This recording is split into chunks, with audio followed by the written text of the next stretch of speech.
back, America. I'm Hugh Hewitt. Happy New Year to you. My first elected official of 2025 is Derek Van Orden, Congressman extraordinaire from Wisconsin's 3rd Congressional District.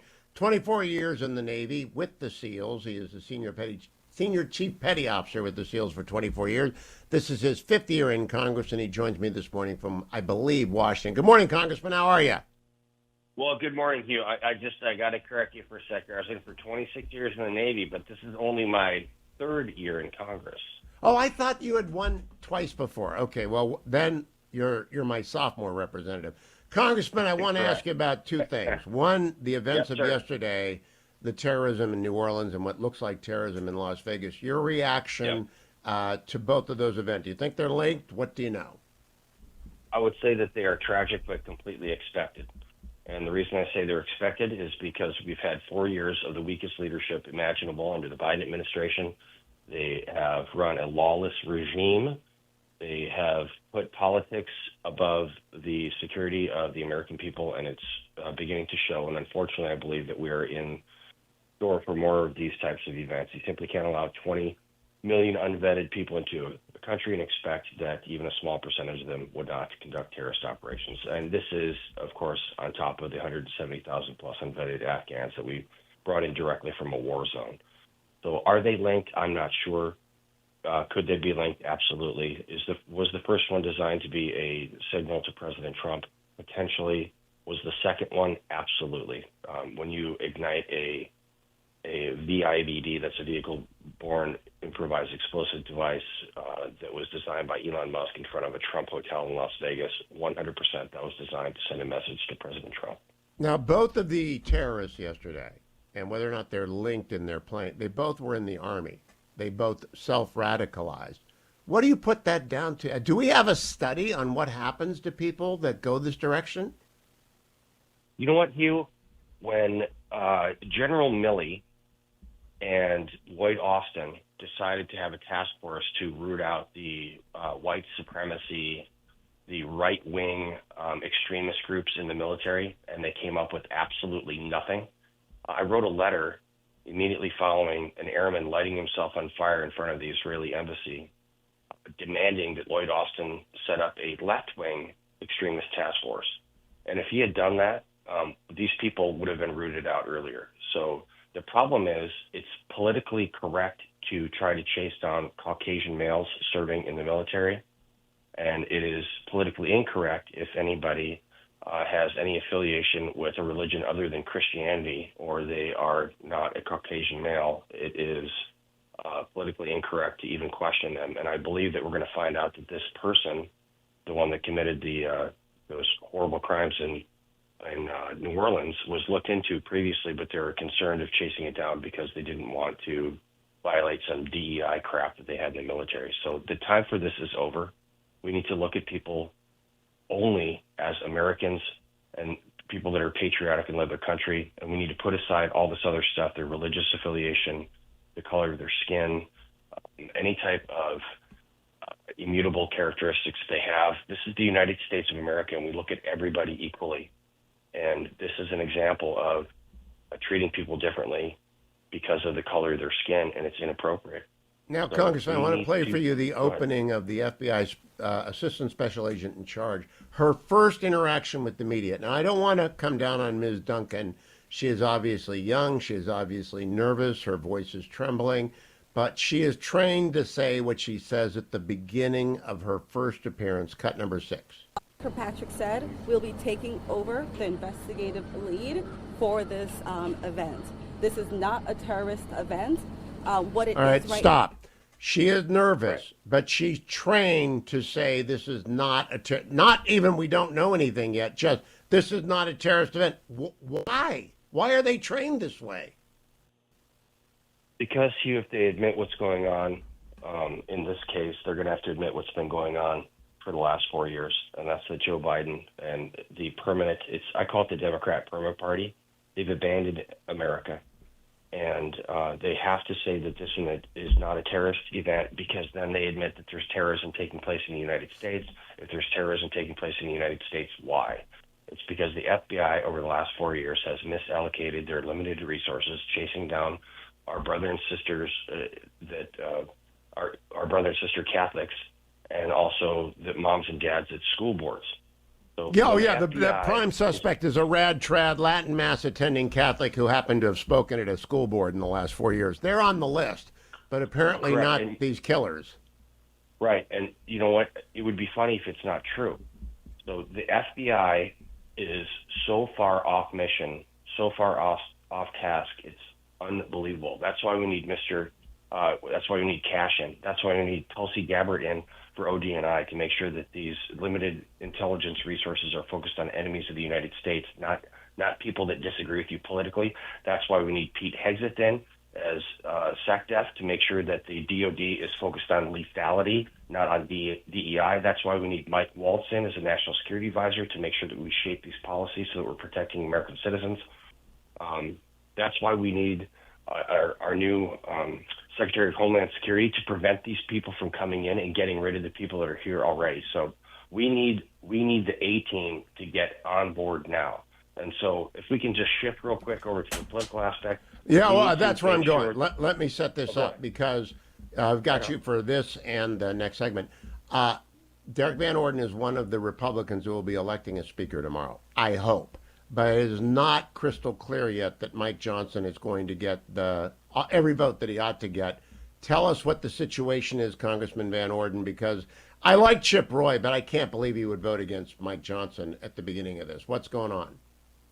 Well, what Chip Roy and some other people in Congress, my colleagues, need to understand is that this is that Donald Trump got a mandate in November. They didn't.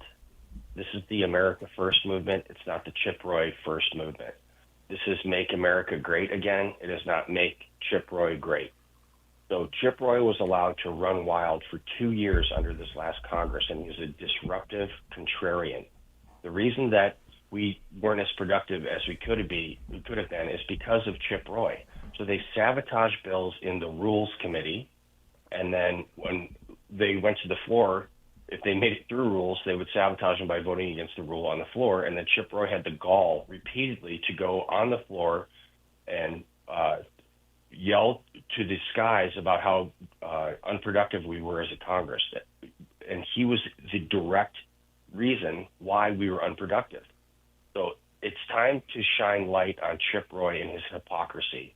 So Chip Roy now is saying that he wants to make sure that he can push forward Donald Trump's agenda. That's just a lie. So he has been working against Donald Trump going back into the primaries. So Chip Roy needs to get on board. He needs to understand that he is welcome to be on the team, but there's no way in hell he's the captain of the team.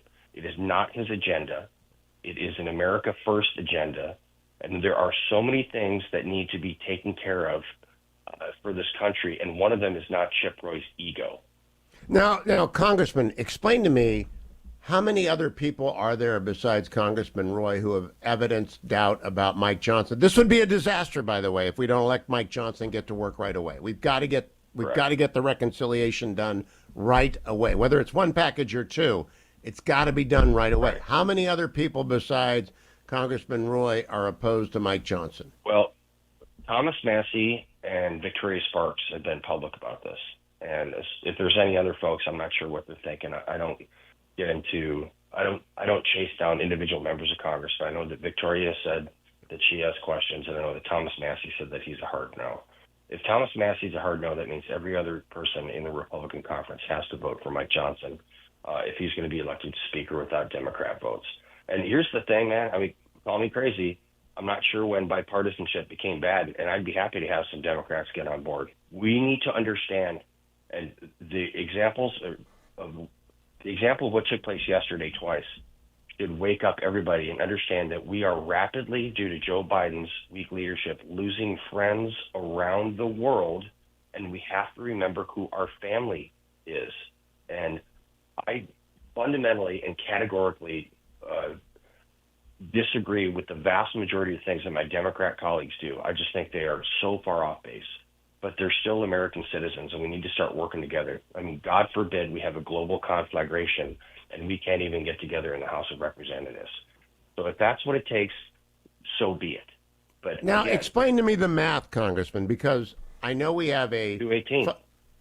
we need 218. We're going to lose Chip Roy apparently, and Massey. Why can't we lose Sparks, Massey, and Roy and still win? Because I know Gates isn't there and he's quit, so the chairman of the Knucklehead Caucus is gone. But are three enough to stop Johnson? Yes. Yes, in fact, they are. And you know what? I know Chip pretty well. He's got a lot of good ideas. I think he's going to come on board with Mike Johnson. He just needs to understand again that he's part of a team. Victoria's kind of a wild card. I mean, she wasn't even going to run for re-election. She made that public, and then she decided to run again. I think she's going to come on board also. Thomas Massey, he's his own guy, and he's a friend of mine too. I respect a lot of his ideas, but I just think that the methods that these folks are applying are not productive for the United States. So I want Chip to be on the team. I want Victoria to be on the team. I want Thomas to be on the team. And that's up to them to make sure that they are. And we have to understand that there's a new sheriff in town. Now, Thomas was in Congress when Donald Trump was first elected. Well, things are significantly different now than they were then. There was a group of Republicans in the House of Representatives and the Senate that did not want Donald Trump in office, and they were not helpful at all. That has completely changed. Everybody, the vast majority of the majority of Congress, the majority of the Senate are on board with Donald Trump. And we know that we have to get on with the country's business. And anybody that is impeding Donald Trump's ability to execute his agenda is not helpful for the United States of America. And I don't give a rat's you-know-what if they think they're being principled, because they're not. Now, Congressman, if you'll stand by with me, I want to continue the conversation after we go to break. I got to let my affiliates down the line go. I will post all of this, and Derek will be back on the other side as well, but we'll continue talking during the break. Don't go anywhere, America. Do make the mental note. The beginning January 13th, I'm moving to the afternoon. I'm going to drive you home on the East Coast as opposed to drive you to work. I'm going to drive people around on the West Coast to lunch so that we've got complete coverage of all 50 states. Got to go back to work, get someone elected in the 47th CD. We need more congressmen, and my focus, my unerring focus, is always on building up the party of patriots. They can be Democrats once in a while, but we really have to expand the Republican majority. So I'm back with Congressman Derek Van Orden. Congressman, I have addressed the Republican conference on a few occasions. There are very few senators compared to the number of congressmen. I haven't been back to a House retreat in probably 10 years. Does anyone ever stand up and tell the conference what jackasses they look like when they can't even get their act together on the speaker? Does anyone ever speak truth to the conference that they disappoint every Republican when they can't act like a group? Well, you may be shocked, but I do on the regular. Yes, what's interesting is that I work for the people of the 3rd Congressional District of the state of Wisconsin. I mean, they're my boss, right? I have 850,000 bosses. And yes. when I talk to my folks here at the grocery store and at Quick Trip, which is this awesome convenience store, here's gas station sort of stuff, they just want us to work together. And so you do have these people that are so insular that they think they're representing their people, and honest to goodness, they're not. And we need to have people that speak truth to power all the time. And there are several members of the conference, and we stand up. We actually call it conference. We have open mic, and we talk to each other and say, look, man, we look like buffoons. And when I say we, I don't mean the majority of the majority. There's a small portion of people in our conference that just make the Republican Party look like buffoons. And they need to understand that. And there's a bunch of different reasons why they're doing this. Some of it. Well, that's what I want to unpack with you, Derek Van Orden. Yeah. I don't understand. You go to Congress to get things done. The only way that Republicans get things done is with a budget and reconciliation. It's the only way to get things through the Senate. And that's a good thing. It should be hard to move things. But to do that, the House has to operate as a conference. What do people say? Massey drives me crazy. I think I'll go out on a limb and say he's at least anti-Israel. He's not a good guy. I do not understand him at all. But Chip Roy is just a budget hawk who maybe he's fallen in love with the limelight. I don't know. What are their motives?